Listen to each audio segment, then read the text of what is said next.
వేగోల్డ్ trusted gold buyers మీరు తాకట్టు పెట్టిన బంగారాన్ని విడిపించి ఈ రోజు ఉన్న మార్కెట్ ధరకు కొనబడను. బీజేపీలో చేరుతున్న ఎంపీలపై ఆమ్ ఆద్మీ పార్టీ సీరియస్గా ఉంది. 7 రాజ్యసభ సభ్యులపై అనర్హత వేటు వేయాలని రాజ్యసభ చైర్మన్ సిపి రాధాకృష్ణన్కు ఆప్ కంప్లైంట్ చేసింది. రాజ్యసభ చైర్మన్కు పిటిషన్ ఇచ్చారు ఎంపీ సంజయ్ సింగ్. పార్టీ ఫిరాయింపు నిరోధక చట్టాన్ని ఉల్లంఘించారని కూడా ఆప్ ఆరోపిస్తోంది. 2/3 రూల్ ప్రకారం పార్లమెంటరీ పార్టీని బీజేపీలో విలీనం చేస్తున్నామని కూడా రాఘవ చద్దా చెప్పారు. తాము పార్టీ ఫిరాయించడం లేదని, ఏకంగా పార్టీని విలీనం చేస్తున్నామని కూడా చెప్తున్నారు ఎంపీలు. తమపై అనర్హత వేటు పడే అవకాశమే లేదన్నారు ఎంపీలు. బీజేపీలో చేరుతున్నారు రాఘవ్ చద్దా, అశోక్ మిట్టల్, సందీప్ పాఠక్, హర్భజన్ సింగ్, రాజేంద్ర గుప్తా, విక్రమ్ సాహ్ని, స్వాతి మాలివాల్. जीत करके सिब्बल साहब की राय ले कई संविधान के ज्ञाताओं ने, देश के वरिष्ठ अधिवक्ता और संविधान के विशेषज्ञ कपिल सिब्बल जी ने, पीडीटी आचार्य जी ने और तमाम लोगों ने ये साफ कर दिया है कि जिन 7 लोगों ने आम आदमी पार्टी को तोड़कर भारतीय जनता पार्टी में विलय करने का फैसला लिया है, उनकी सबकी सदस्यता खत्म होगी, रद्द होगी, समाप्त होगी. तो सभी विशेषज्ञों से बातचीत करके, सिब्बल साहब की राय लेके, मैंने राज्यसभा के सभापति और देश के माननीय उपराष्ट्रपति महोदय को एक पिटीशन भेजी है, जिसमें संविधान की 10वीं अनुसूची के मुताबिक इन 7 सदस्यों की सदस्यता पूरी तरीके से समाप्त की जाए, खत्म की जाए, इसके बारे में उनसे अनुरोध किया है. और उपराष्ट्रपति महोदय से, सभापति महोदय से मांग की है कि इसकी जल्द से जल्द सुनवाई करके और इस पे एक न्यायपूर्ण फैसला अपनी ओर से. రెటికా దీనిపై మరిన్ని అప్డేట్స్ మా కరెస్పాండెంట్ వెంకట్ అందిస్తారు. వెంకట్, మరోసారి బీజేపీ వర్సెస్ ఆప్గా మారిపోయింది. అదే రాజ్యసభ వేదికగా రాజకీయం మారిపోయినటువంటి పరిస్థితి. మేము పార్టీ మారడం లేదు, ఏకంగా పార్టీనే విలీనం చేస్తున్నాం, మాపై అనర్హత వేటు వేసేటువంటి అవకాశమే లేదనేటువంటి ఒక కాన్ఫిడెంట్ స్టేట్మెంట్. ఎలా చూడాలంటారు ప్రస్తుతం ఉన్నటువంటి రాజకీయ పరిణామాలని?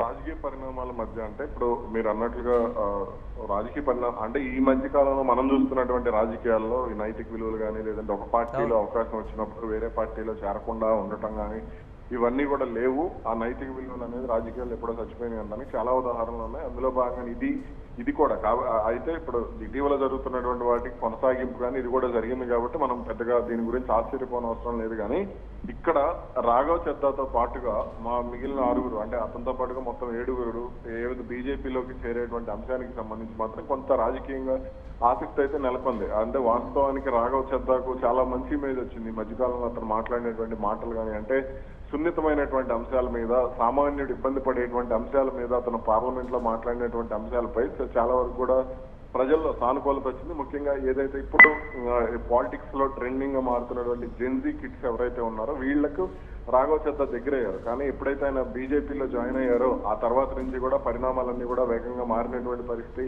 అటు సోషల్ మీడియాలో కూడా ఆయనకు విమర్శలు కూడా వస్తున్నటువంటి పరిస్థితి ఉంది. అయితే ఇక ఈ రోజు అంటే ఈ పార్టీ మారుతున్నటువంటి అంశానికి సంబంధించి కొన్ని కీలక పరిణామాలు చోటు చేసుకున్నాయి.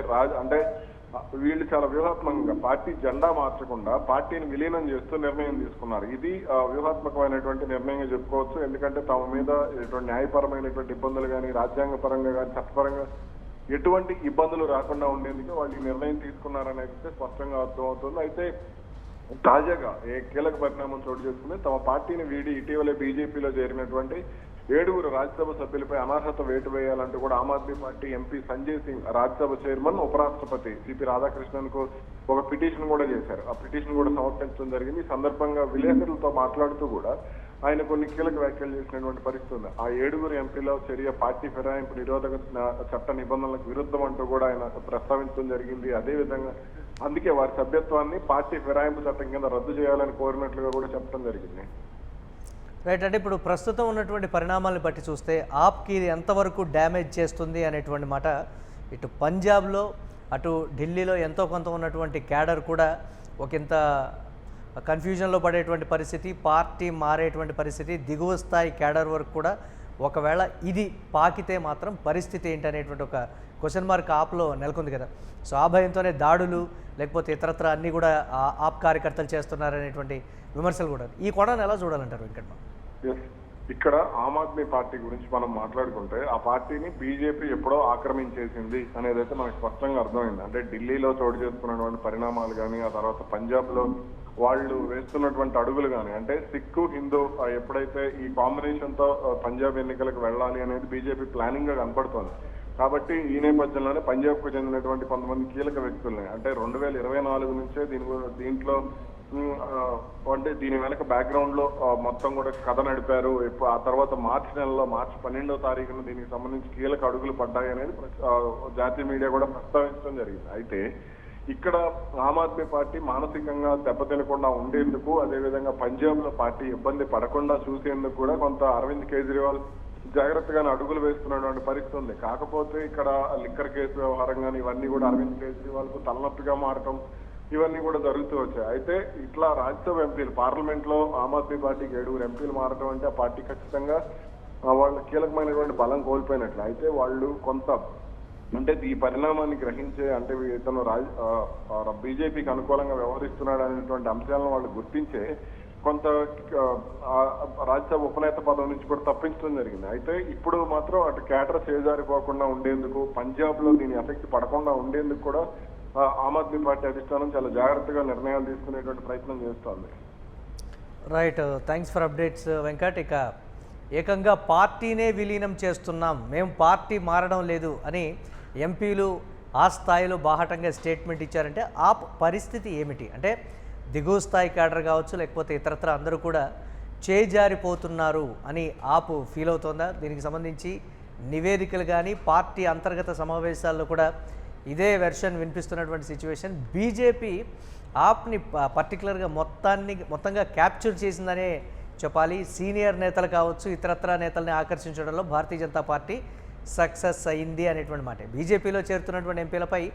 అందుకే ఈ నేపథ్యంలో ఆమ్ ఆద్మీ పార్టీ సీరియస్గా ఉంది. 7 రాజ్యసభ సభ్యులపై అనర్హత వేటు వేయాలని కూడా రాజ్యసభ చైర్మన్ సిపి రాధాకృష్ణన్ ఆప్ ఫిర్యాదు చేసింది. ఈ నేపథ్యంలో రాజ్యసభ చైర్మన్కు పిటిషన్ ఇచ్చారు ఎంపీ సంజయ్ సింగ్.